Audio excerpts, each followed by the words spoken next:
శ్రీమాత్రే నమః. భగవంతుని వద్ద కొబ్బరికాయను మనం ఎందుకు కొడతాం?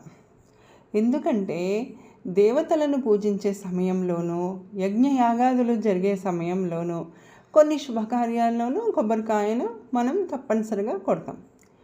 కొబ్బరికాయ పైనున్న పెంకు మన అహంకారాన్ని సూచిస్తుంది. ఎప్పుడైతే కొబ్బరికాయను భగవంతుని ముందు మనం కొడతామో ఆ కొబ్బరికాయ పగిలినట్టు మనలో ఉన్న అహంకారం కూడా పగిలిపోతుంది. అంటే మనలో ఉన్న అహంకారాన్ని విడుస్తున్నామని అర్థం అన్నమాట.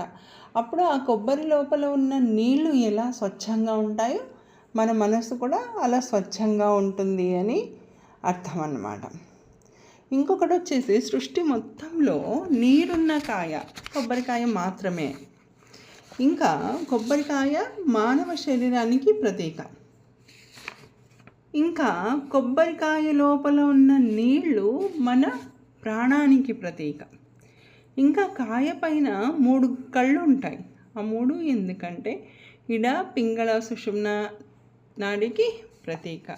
కాబట్టి కొబ్బరికాయ చాలా శ్రేష్టమైనది. కాబట్టి మనం భగవంతుని ముందు కొబ్బరికాయను సమర్పించుకుంటాం.